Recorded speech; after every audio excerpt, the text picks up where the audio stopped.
반갑습니다. 안녕하세요. 우리 동네 성사학당 시간이 돌아왔습니다.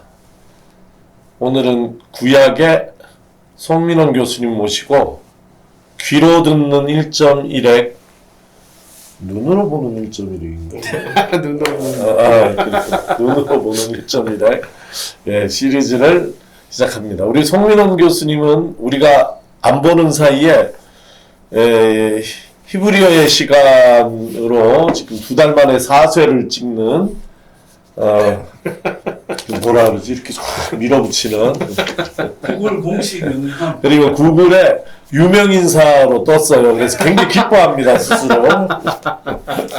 유명인사를 모시고 구글이 인정한 유명인사 히브리 시간의 저자 송민원 교수님 출연료가 2배 되나요 이제? 예, 그 밥을 2배로 곱빼기로 드시도록. 자, 환영합니다.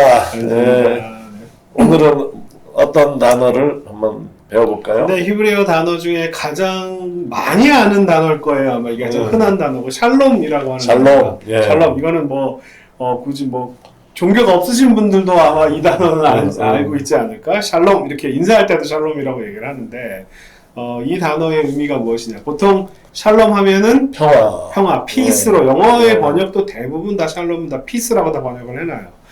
이게 저는 이 단어를 평화라고 번역하는 거, 성경 우리말 성경에도 평강, 평온 이런 식으로 많이 번역을 하는데 저는 이 번역이 틀린 번역이나 잘못된 번역이라고 얘기하지 않는데 약간은 조금 그 단어 갖고 있는 의미의 한 부분만을 번역한 느낌? 약간 아쉽다.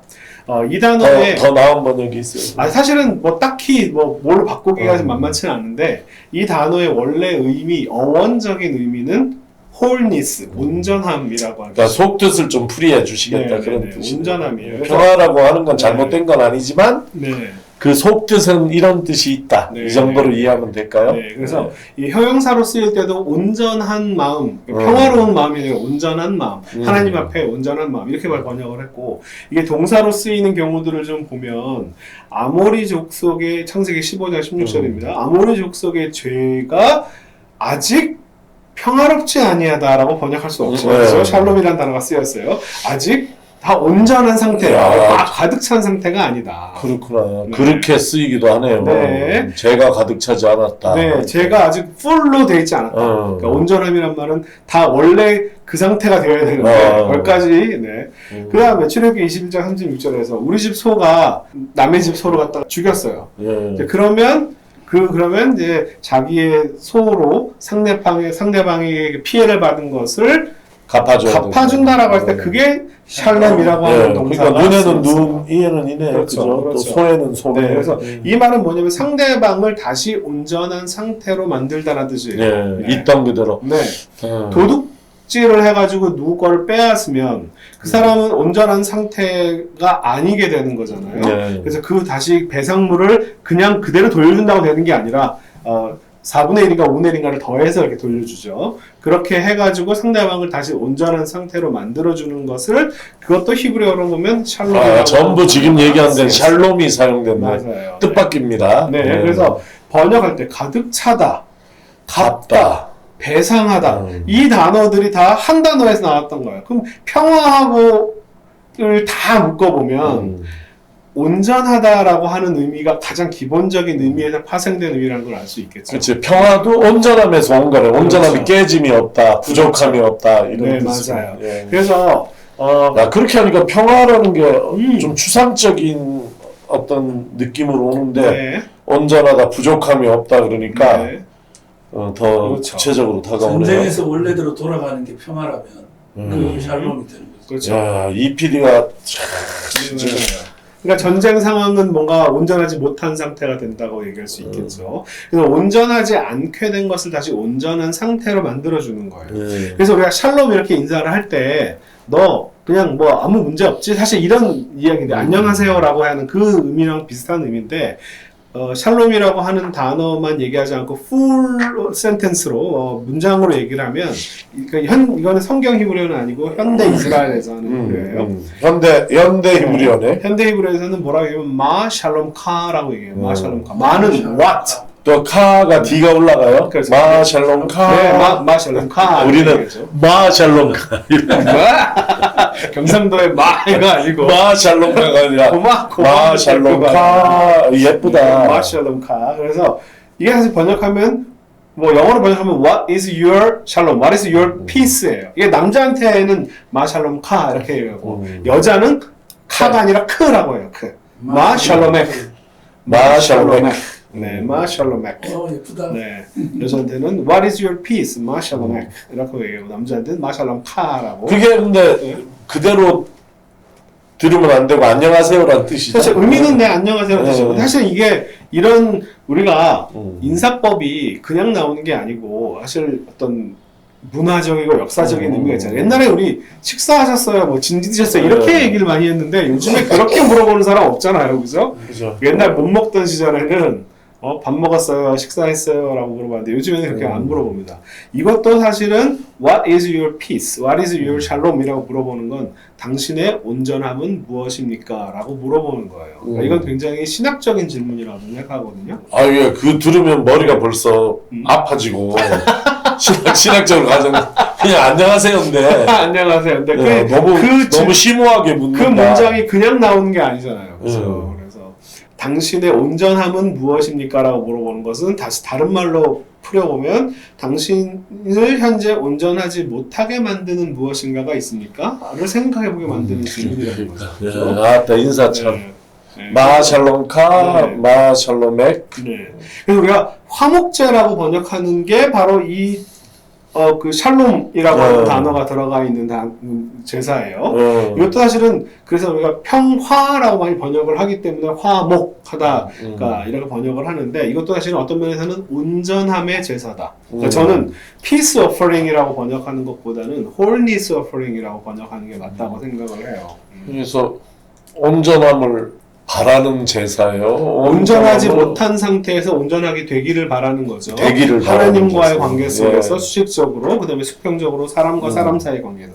그래서 이 화목제의 특징 중에 하나가 재물의 일부를 하나님께 드리고 또 나머지는 또 사람들과 함께 또 나누어 먹고 이런 수직과 수평의 온전함에 대해서 다 같이 이야기를 하는 그 제사의 특징 중에 하나예요. 네. 얼마 전에 누가 아프셔가지고 제가 이렇게 신방에서 네, 그분을 위해서 치유에 관한 그런 구절을 인터넷에서 어떤 성경 구절을 말씀드리는 게 좋을까 하다가 보니까 이게 이사야 58장인데 되게 유명한 구절이에요. 아주 유명한 구절. 그리하면 내 빛이 새벽까지 비칠 것이며 내 치유가 급속할 것이며 이제 이 문장 때문에 내 공의가 내 앞에 행하고 여호와 영광이 내 뒤에 호리하니 네가 부르짖을 때 나 여호와가 응답하겠고 내가 부르짖을 때는 내가 여기 있다 하리라 라고 하는 이 아주 정말 유명하고 많은 사람들에게 힘을 주는 구절이 딱 그 본문에 뜨더라고. 근데 저는 이걸 딱 보면서 그리하면이라고 하는 단어가 눈에 확 들어오는 거예요. 어떻게 하면 이렇게 되겠다라고 하는 거잖아요. 그죠? 근데 어떻게 하면 네가 아픈 질병, 온전하지 못한 상태에서 온전한 상태가 되려면 어떻게 해야 되느냐라고 그 앞에 이사야 58장 이게 8절인데 4절, 5절, 6절 쭉 보면 금식의 이야기 나오고 뭐 금식하는 걸로 하나님 앞에 온전할 수 있겠냐? 그런 게 아니다. 내가 기뻐하는 금식은 바로 흉악의 결박을 풀어주고 6절입니다. 멍에의 줄을 끌어주고 압제당하는 자를 자유하게 하고 모든 멍에를 그러니까 억압하는 사람들을 해방시키고 풀어주는 것. 그 다음에 7절이에요. 줄인 자, 배고픈 사람에게 내가 갖고 있는 양식을 나눠주고 집 없는 떠들어다니는 사람을 자기 집 안으로 들이고 헐벗은 사람 보면 옷을 입히고 이렇게 그 다음에 친척들이 도와달라고 할까봐 도망다니지 않고 아주 구체적으로 이렇게 하면 치유가 임한다라고 얘기를 하는 거예요. 그러니까 앞뒤 다 잘라버리고 나 하나님 뭐 기도하면 나 혼자 낫게 해주세요라고 얘기하는 문장이 전혀 아니라는 거죠. 어떻게 하면 하나님께서 내가 부를 때 그분께서 응답하시느냐? 내 주위의 관계적인 온전함을 유지하고 그것을 이뤄낼 때에 하나님의 나 개인적인 온전함도 이루어진다는 그러니까 거죠. 샬롬을 이루라는 얘기네. 그렇죠. 그게 네, 그것과 연결되는 것이 이제 마태복음 5장 48절에 예수님께서 하신 말씀인데 하늘에 계신 너희 아버지의 온전하신 같이 너희도 온전하라. 이게 샬롬을 이뤄라라고 하는 표현이잖아요. 지금 개혁이다, 그죠? 그죠? 개혁이죠. 세 번역은 음. 너희 아버지가 완전한 것 같이 완전. 너희도 완전하라. 완전하라. 이게 훨씬 부담스러워. 그래서 네, 완전. 세 번역 퍼펙트. 어떻게 하면 홀이 되고 어떻게 하면 퍼펙트하게 될 수 있느냐. 제가 중고등학교 청소년기에 고등학교에 다닐 때 이 구절을 이렇게 딱 앞에 걸어놓고 야 어느 교회가 센 거 걸어놨네. 네. 좀 성구도 많은데. 그래서 이제 저 청소년 집회 때 이제 음. 이러고 구절을 걸어놓고 뭐 술 담배 하면 안 된다. 뭐 혼전 순결을 지켜야 된다. 뭐 이런 얘기들을 가지고 이렇게 했었어요. 사실 이런 식으로 뭐 그게 그렇게 해도 된다는 건 아니라 이 구절의 의미를 전혀 이해하지 못하고 지금 갖다가 이제 전용해서 쓰는 거죠. 자기가 하고 싶은 얘기를 하려고. 이게 마태복음 55장에서 아버지의 온전하심, 하나님이 온전하기 때문에 우리도 온전해야 된다라고 굉장히 부담스럽게 얘기를 하는데 하나님의 온전하심을 어떻게 설명하냐 하면 하나님이 어떤 분이시냐 하고 하나님에 대한 설명이 나오죠. 하나님이 어떤 분이냐면 해를 햇볕을 착한 사람, 하나님 말 잘 듣는 선한 사람에게만 주는 게 아니라 악한 사람에게도 동일하게 비주시는 분이고 비를 주는데 넌 내 말 잘 들었으니까 너한테 비를 주고 너 내 말 안 들으면 비 안 주고 그렇게 하지 않고 의로운 자, 하나님의 뜻을 따르는 자하고 불의한 자, 하나님의 뜻을 따르지 않는 모두에게 하나님은 똑같이 햇볕과 비를 똑같이 내려주시는 분이다. 이게 바로 아버지의 온전하심을 표현하는 설명이에요. 그러니까 그렇기 때문에 우리가 아버지의 온전하심을 따라서 하려면 어떻게 되느냐? 야, 너한테 잘해주는 사람한테만 잘 되는 게 아니라 너희의 원수, 너희를 박해하는 자를 위해서 기도하고 그들을 사랑해야지. 너한테 잘해주는 사람한테만 잘해주는 거 그거 누구나 할 수 있는 거 아니냐.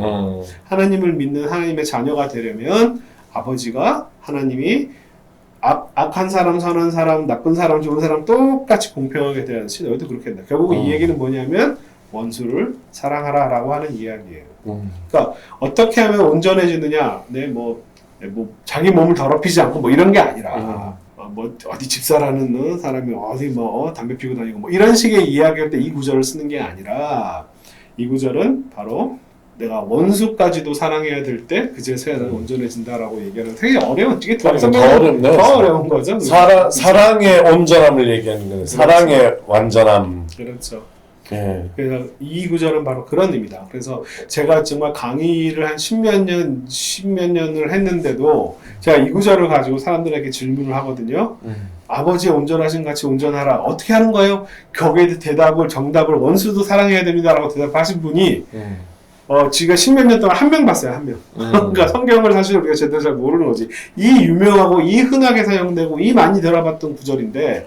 제가 그걸 나한테 안 물어봐서 다행이네. 그러니까 제가 목사님들한테 얼마 전에 목사님한테 가서도 어떻게 하는 거예요? 아무도 대답한 사람이 없어. 자꾸 묻지 말고 그냥 얘기를 해줘야지. 그러니까 왜냐하면 우리가 이런 구절을 가지고 우리가 떠오를 때 우리는 하나님 앞에 우리가 온전해야 된다라고 이렇게 그래서 몸가짐도 마음가짐도 바르게 해야 된다고 생각하는데 예수님이 이 말씀을 하실 때는 사실은 우리가 관계 맺는 사람들하고 관계 속에서 온전해져야 된다라고 하는 것 그런 속에서 우리는 아버지의 온전하심을 닮아가는 것이다 라고 하는 거예요.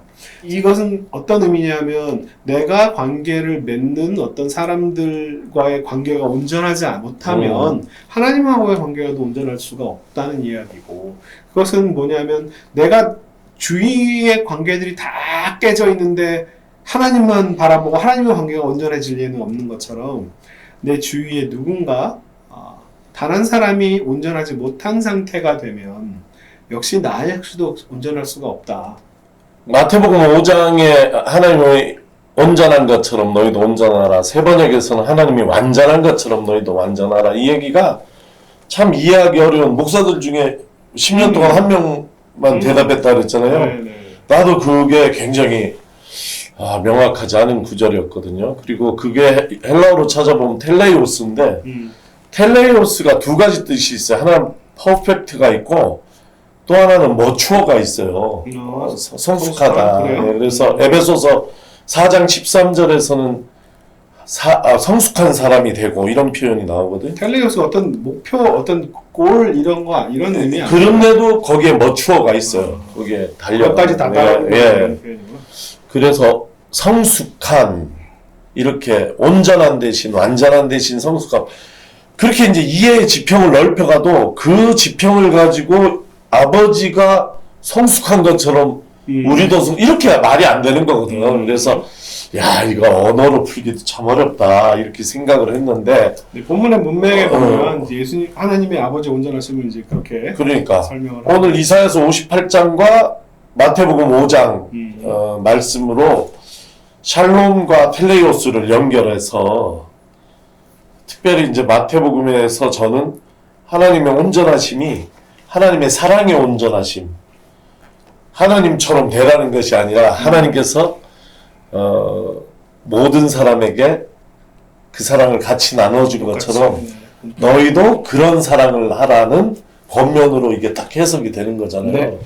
그러니까 샬롬의 뜻을 배운 것도 좋고 또 우리에게 늘 수수께끼처럼 남아있던 마태복음 5장 6반절 중에 하나를 그 뜻을 분명하게 안 것도 굉장히 감사하고 의미 있는 강의였습니다. 네, 감사합니다. 예, 잘 정리해 주셔서 감사합니다. 잘 배웠습니다. 오늘 여기서 오늘 샬롬 그리고 제가 붙이자면 헬라어 텔레이오스 텔레이오스. 예, 그 강의를 마치도록 하겠습니다. 네. 예. 다음에 뵙겠습니다. 예.